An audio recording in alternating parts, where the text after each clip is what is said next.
Welcome to Partnerships for Profit, the podcast where we bring you inside the world of joint ventures, strategic partnerships, and powerful collaborations. Whether you're looking to expand your network, find new referral partners, or scale your business, you're in the right place. Let's get started. On this episode of Partnerships for Profit, we welcome Dr. Rod Berger, PsyD, strategic storyteller, keynote speaker, and media contributor, whose 4,000 plus interviews spans from Magic Johnson to Pope Francis, a TEDx speaker, and a Pangea International Literacy Prize winner. I can't fit all these things in. Rod is known for taking conversations into new and deeper territory, uncovering stories that cut through the noise and connect to the deepest level. So we will be talking about his upcoming book, The Narrative Edge, revealing his authenticity. Unpolished stories often carry more influence than the most polished pitches. That was my most polished version. I love that, Dean. Thank you very much. Rod, I'm looking forward to this conversation because, one, just chatting with you before we jumped on was fantastic. Your personality shines right through the mic, so I appreciate that. Thank you. No, and likewise, you're very energetic, which is so, because I've been on that side of the mic, and it plays very well. It's a heavy cup, No, I'm just kidding. So give me a quick backstory before we jump into all the brilliancy. What was it about storytelling and these conversations, and I would say probably just pure nosiness as a kid, that got you into this line of work? I love the nosiness, but I've not heard that before, but it's so true, right? Look, as a kid, I'm glad you framed it that way. I was always absolutely just curious about everything. Yeah. And I think it was because it was the absence of story. That's right? fair. It wasn't readily available. My late father grew up during World War II in Nazi Germany. And I can say this as a first generation, right? He was sort of classic in his lack of emotive language, right? Yeah. And he traveled all the time. And I remember as a kid, every time he would come back from a work trip, I would go into his bedroom while he was, unpacking, thinking Dad's going to share adventures, something, right, outside of suburbia that I was experiencing. And he never did. It was just it wasn't important to him in that regard. It wasn't that he was trying to, I guess, push me away, but he just was not a storyteller. Yeah. In his world, hope was not something that was ever a part of the calculus, right? Because he had seen just some very awful things. And so all that did was make me even more curious, right? It just sort of fed that in that I would be thinking about, what was it like when he traveled across the world? Yeah. And then I think you add that to just being a kid, and kids are curious. They always, why is the question that they sort of, it's the sidecar to their childhood, right? Why? Dean, why did you do this? Over and over. Yeah. I know I asked you 3 times, but I'm wanting another. So it just fed that. And I think that because of that, I had my notion of my dad was heroic in one sense and tragic in the other. Yeah. Right. It was this irony of looking up to somebody because he's your dad, but not having a connection. Right. And so almost as if you're watching a movie where you're in the audience and he's up on the screen, and yet you're so close, but yet so far. Right. This distance that's deep and broad. And so I think you romanticize, right, the travel. I love travel. I had no doubt that came from all those nights wondering what it was like when it was midnight wherever he was and it was lunchtime where I was. And so, you keep that going. And then I had gotten into public speaking because I had an educator that saw something in me, and he never sort of asked. He would just tell me, "Oh, I set you up for this. Now you're going to be doing this." And I'm so glad he did, because I probably would have never done half of the things that I did. And I just, Dean, I have been, this is the irony of talking about my father, is that, he'd always accused me of being a dreamer, which is such an interesting, I think, way to put it. Accuse of being a dreamer. We probably both bought the shirt, right? Yeah. He wasn't allowed to dream. And yet I have always been, right? It has not wavered at all, right? I'll dream today about things that are going to happen tomorrow, or that I hope happen in 2 days. That's just who I am. And it really drove me to say, well, okay, but what's next, right? I understood what it was like to speak in front of an audience of my peers as a high school student, and then to get paid to do it, which was even wilder, right? Like getting a phone call like, well, is this hotel okay for you? It's like, I'm 17. I don't know, but it sounds great. Yeah. Right. And it just kept going. But I will tell you that from a storytelling perspective, it's one thing to connect to an audience, but I had to learn the lesson that when you connect with an audience, that story has an endpoint. And I wasn't emotionally prepared to connect with audiences and then leave out the Mm, back door. And I needed the connection, which is why I said, this may come back in my life at some point in time, but just not now. So, media was always a part of my life. My initial dream was to be on 60 Minutes because, again, my father, that was a point of connection.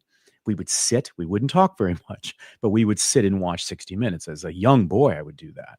So I knew the world was a big place, sometimes a scary place, and one that needed to be translated, right, in any yeah. manner of living. And that's why I went into psychology. And I wanted to understand this. What's the energy between two people in a room, and how do I play a role in hoping to provide some level of assistance? Right. But I also knew that that was not going to be my life, right? So I was there to learn everything, soak it up, have these incredible experiences that challenged me. And then I would take that and combine that with my media.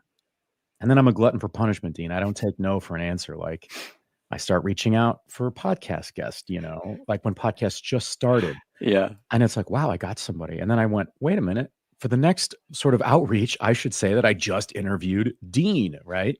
And then they say, oh, well, if you interviewed Dean, I guess we could be, and you just start piling it up and you say, oh my gosh, I just did 1,500. Oh, I just crossed 2,000, right? And then it just keeps going and going. So, Man. long way of saying it's a long runway that I've just never said, well, wait a minute, why does it keep going? I just This plane will not get off the ground. I know, but I'm enjoying it. This is a really wonderful pace, and the scenery is amazing. So I just keep going. Yeah, man, it's such an interesting perspective because most of us think about, our lack isn't ever the thing that creates in our future, from the mentality of what most people speak about. They're always Yeah. like, well, you have to create your intention so that you're doing it, not from lack. Yet the lack of storytelling, the lack of connection, the lack of detail in what all was going on in your father's life is literally what brought you into creating all of those imaginary stories in your brain that said, I have to go do these things. And then I think about that of going, now, most likely your father flipped to you being a little bit of his hero of all of these things you did that were so probably scary for him. Like, that just kind of opens a whole nother door. Yeah, I don't know. I mean, that's interesting. He died years ago, so I don't know sort of at that point what I had achieved or what he might have, how he might have flipped the script. Yeah. All I know is that he lived in a world where he didn't have time for, let's say, the political side of business or sort Sure. of the gamesmanship of adulthood, right? Where Mhm.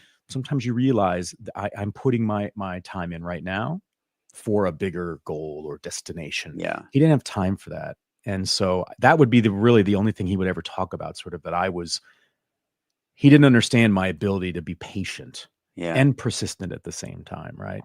But that tracked for me because you live in a world where every day is a different day. And he lived in a part of Germany where, depending upon the day, a different country put a flag outside their front door as sort of ownership. And so I think when you grow up in that kind of an environment that's so turbulent, patience is something that runs very thin. And so, yeah, I mean, I would think it would be very interesting to him now, especially the travel piece, because, Yeah.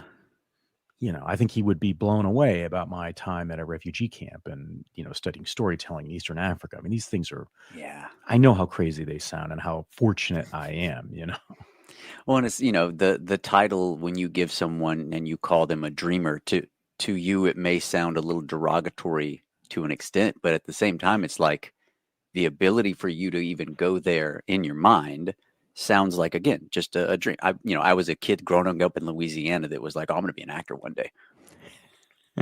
Sure, buddy. I love your stuff, Dean. I love your it's that same thing where it's like, yeah, you got this.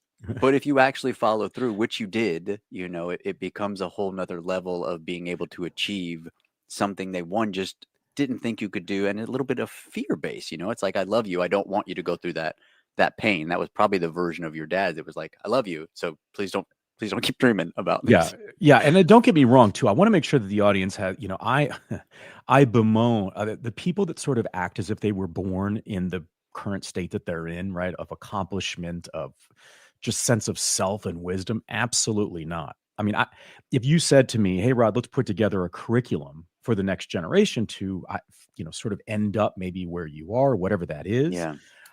boy, I couldn't do that. I mean, it just would be very, very difficult.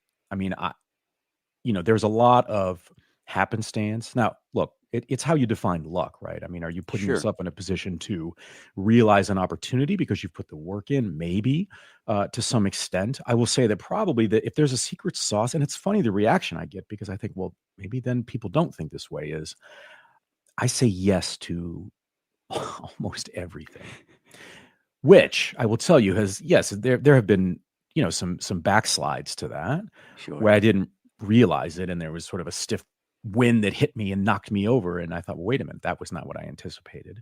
But more times than not, saying yes, it's done a couple of things, I would say, in storytelling, Dean. One, it gives me an opportunity to experience something brand new and different. But two, I think it does something to the recipient of my yes.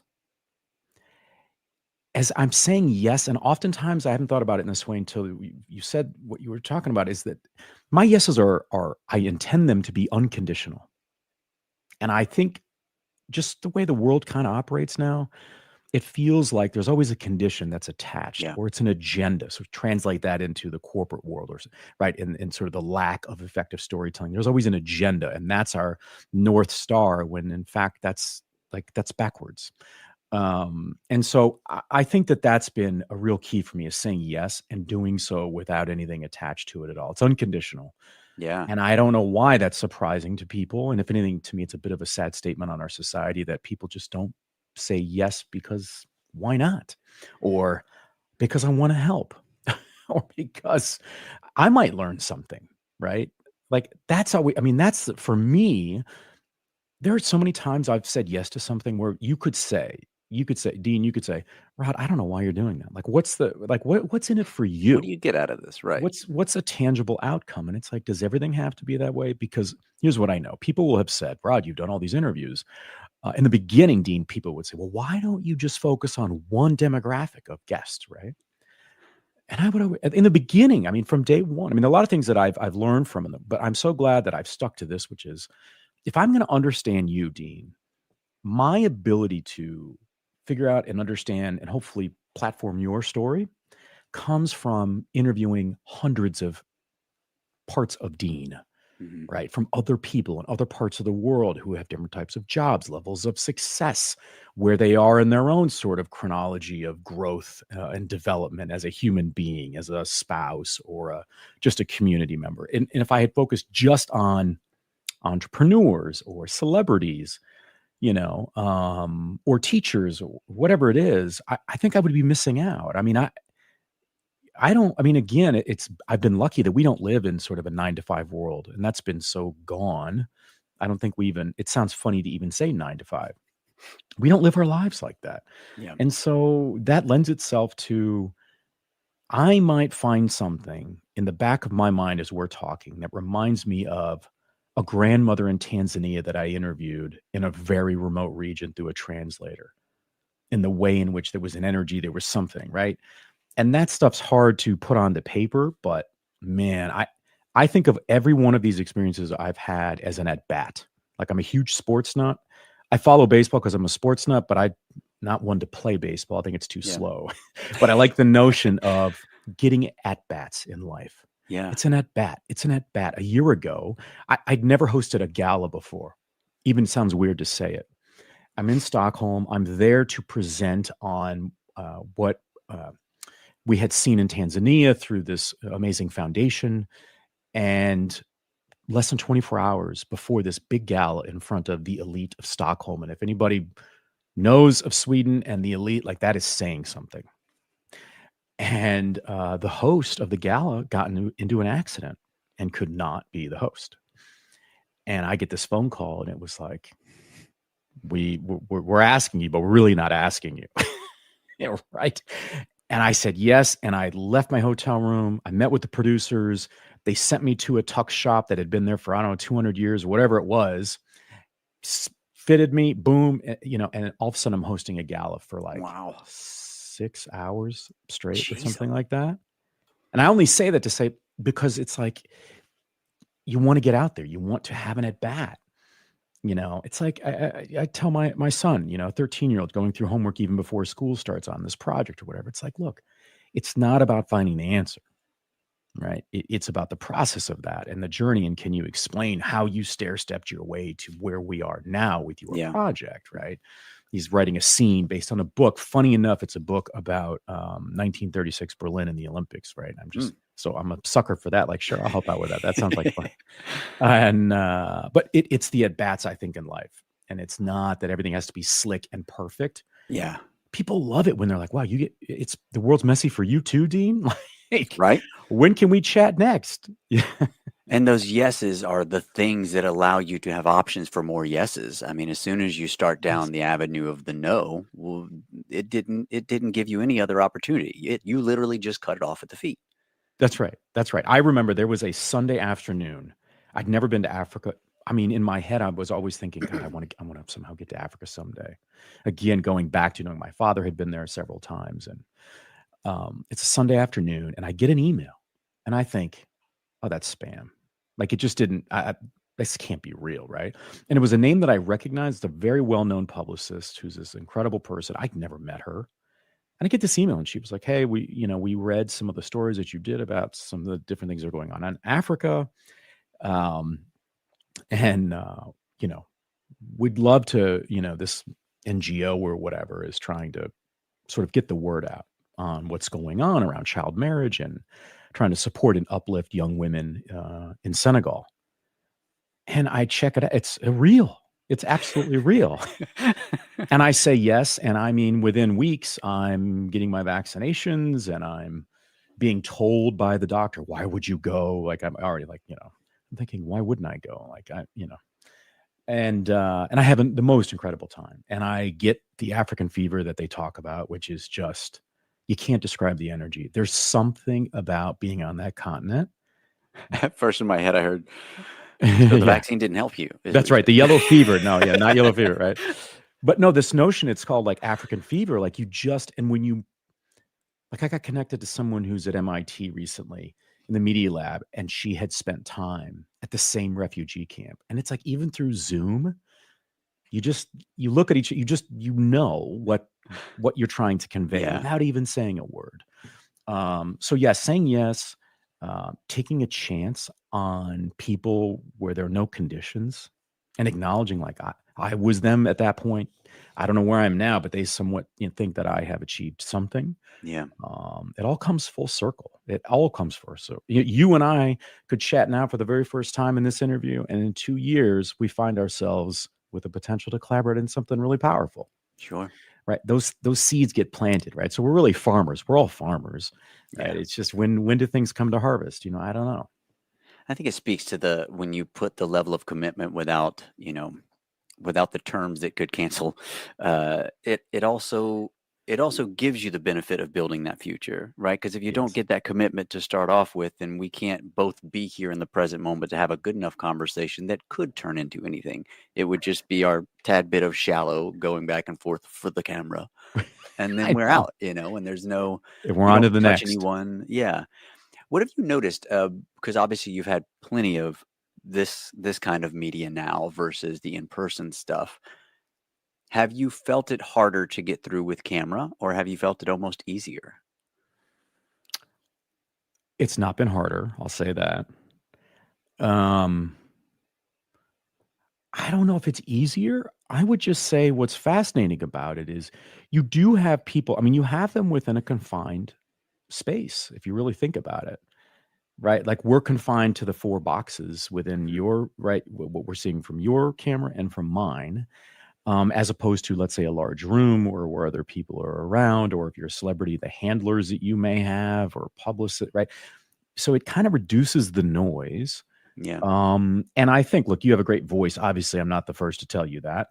But I think voice is really impactful in the way in which you can convey that. And these are some of the most basic things, but maybe the power of being in remote settings is if you develop a relationship with silence and pause, you start to understand the value in communicating in a way that is engaging, that provides an open sort of opportunity for whoever you're speaking with to share what they'd like to contribute, whether it's through a friendly sort of encounter, or, it's work or professional. Yeah. So I don't mind it at all, to be honest. I mean, look, the benefit of in person is picking up the energy in the room, Yeah. and understanding, wow, it's, we're sharing in a room that we're sharing in a space, we're sharing a space that's incredibly hot under, whatever it is. And you can kind of connect. So in that way, it can make it easier. But yeah, you do sometimes. I mean, there are countless stories. I'm looking at like when I interviewed Magic Johnson in Los Angeles. I mean, that was sort of this epic, oh my gosh, he's larger than life, literally, to include his personality, right? He's just such an engaging guy that makes you Yeah. feel like you're the only person in the room. But there are countless people in there. There are handlers.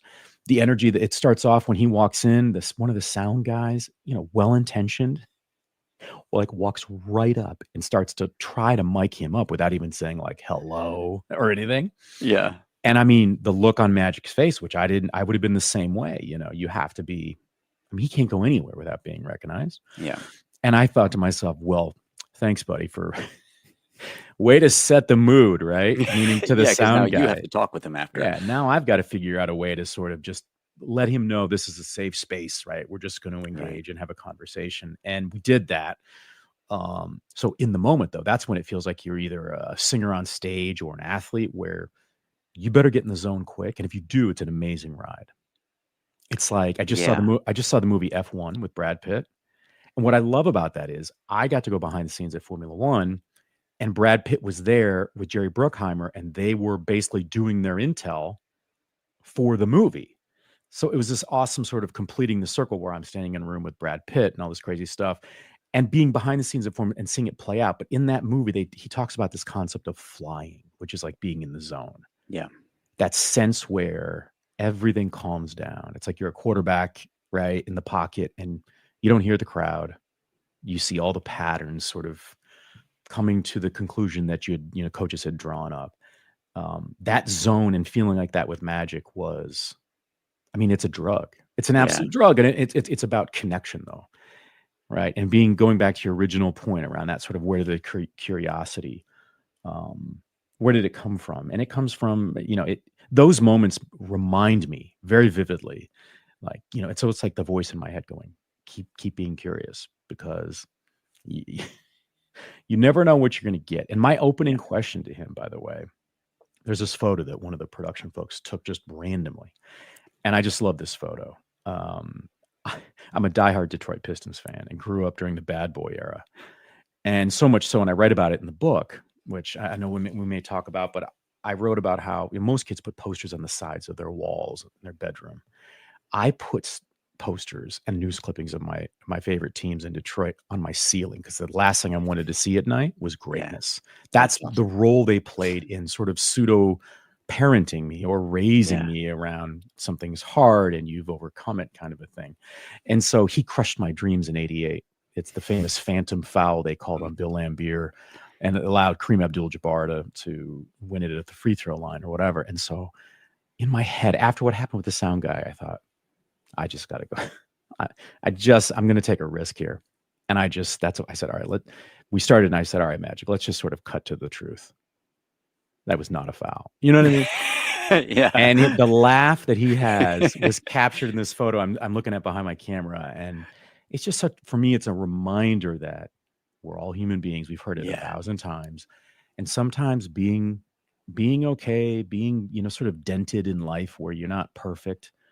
Actually, people like that. Yeah. It's refreshing. So, and the beauty about curiosity is I think it lends itself to that. It's like sort of this perfect complement to the meal, right? It's that really great glass of red wine with your steak or whatever. You just kind of like, okay, that makes sense. I find that is also, like, to me, the key of being present. Do you want to be present? Find a question and watch them for the answer. Yeah. Then I'm just here with you, right? I'm digging every story you have because I'm curious about what's going on with it. And I've got plenty other, but I'd love to jump right into the book right now. Please. Give me kind of a quick overview. Like, if someone's looking for this book, what questions get answered for me that I need to find? So thank you for that. Let me sort of share how this came about. So again, being the dreamer that I am, I had written for Forbes for a number of years on different publications, and it was always like, okay, a book will be there at some point as a challenge, as if I think I'm going to run a marathon one day, or throw myself in an Ironman, which I'm not doing either of those things. But Yet. Yeah, right. Now we've planted the seed in the universe. Sorry. And my sort of dreaming around that was that by September 2024, by my birthday in September, I would have submitted a proposal to several publishers, hoping, right, that of the thousands of submissions, that a guy who has my background would maybe get an extended look, right, and see if there could be a deal. Well, all of a sudden, I start getting before my birthday, Wiley. I mean, they've been around since like 1807, the second largest publisher of business books in the world. Wow. One of their key people starts pinging me like on every social platform and shoots me an email. My stuff's public, and just says, "Hey, can we talk?" And I like, okay, sort of like taking that publicist, call around going to Africa, and and he said, "Look, storytelling is like at the top of the list of what readers want. We want to have a book that, is different, but talks about storytelling in our lives." And I quickly said, which probably I don't think will surprise you after our chat thus far, Dean, but I said, well, look, if you're looking for sort of the 7 steps to writing a better story or being a better storyteller, like I've enjoyed this Zoom, but I don't think I'm your guide. He was like, no. We want you to do you. You do you. And that was very refreshing. And so he said, look, we have our sort of global leadership call like on Monday. This was like a Thursday afternoon. Okay. He said, is there any way? He said, I'd love to bring this to the table on Monday. And it's Thursday afternoon, basically a wash, right? You've got kids and soccer and everything else. And he said, could you get me a proposal? Sure.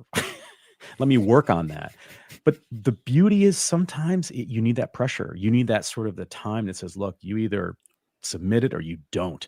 So that Saturday I worked from literally ground zero and built a proposal and sent it on. And we had this, it went very well, got it signed. And it ended up being like a 5-month turn between starting from nothing to completed manuscript. And I knew it was going to be brutal. I had heard from several friends who had been writers and just said, oh my God, we did it in less than 7 or 8 months, whatever. It's brutal. And I thought, I have less than that. And I've got the holidays swing. Like, this is a little bit crazy. And you know how I approached it? I stressed over in the very beginning, like what format, like have so many, sometimes you have too much, right? Like how do I boil? I don't want to boil the ocean, but I want to be me. Yeah. And I thought back to as I was on the airplane and we were descending, getting ready to land in Dakar, Senegal, in the capital, right on the ocean.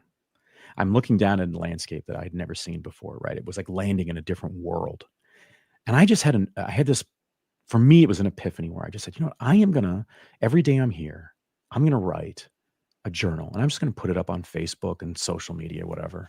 And it's going to be me. I'm not going to write for other people. I'm going to write my experience. And I got this fantastic response by doing that.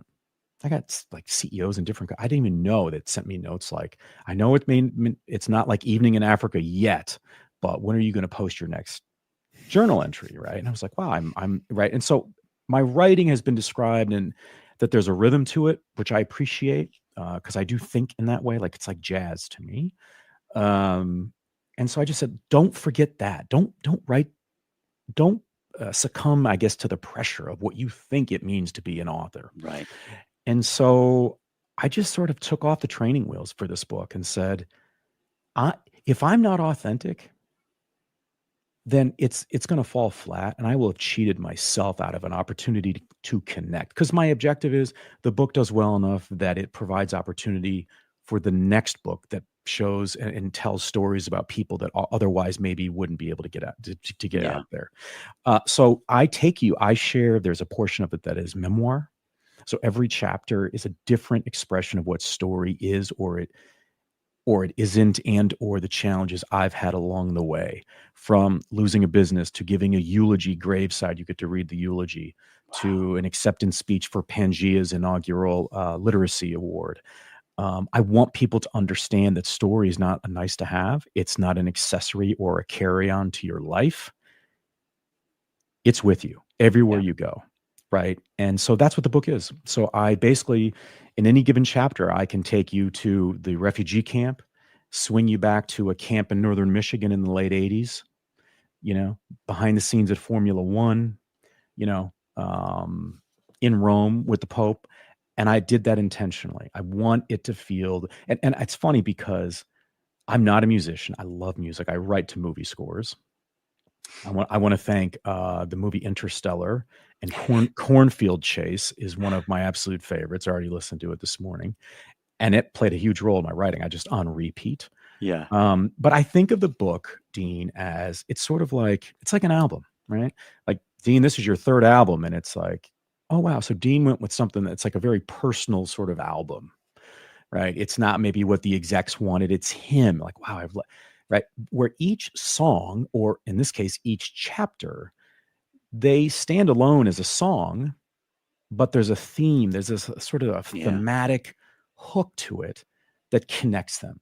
So I say in the introduction, it's like, look, if you choose to pick it up and read chapter 5 first, great. Sure, you'll miss a couple of things in the beginning that might give you some context, but I intentionally wrote it so that, and you talk about a humbling experience. I sent out copies of the book to be reviewed and to people that I've known loosely and some I know very well around the world. And the feedback's been really great. So that for me is everything, because it just says that I didn't write it for one group of people, a certain age group, citizens of a certain country, none of that. But when I can send it to people in Australia, to Sweden, to Norway, to people in Africa and across the US, and universally they're pulling the same themes of what it did for them, then I feel like I have an album using that. I have an album that hopefully connects to people, but it's to challenge you, right? I ask people, it's like, look, if you're not in charge of your own narrative, you're not in control of it, then who is?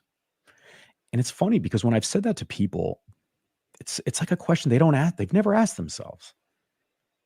Or they find that, well, wait a minute, I'm in control of my narrative, let's say in my personal life, but I know I'm not in my professional life, and sort of understanding that chasm in between. Yeah. Right. Stopping that elevator between two floors and asking those questions about what does that do? Like, what does it do to my own sense of self and spirit if I've yielded my control of my own story and narrative to a group, an organization, a community, a state, a set of laws or restrictions, right? I just think it opens that up. So to me, it's a guide. The irony is Wiley now wants me to work on a companion guide that would come out Q1 to the book because of just the response we've gotten and how people see it. So that's great. Congratulations. It's a story in every chapter that weaves in and out, and you get to learn a lot about me, because I think I'd love it from an album's point of view, because if you do have more albums come out, people go, yeah, but I understand him because I read the first book. So. Well, it's interesting because we started off our conversation where you told me I would have no clue how to explain to people if they asked me, could you write a book about how to live my life? Yet, this is a backseat to while you're driving through heavily important portions of your life that we get to view from your POV, basically. So it sounds like we got a little bit of this is a little bit of a how-to.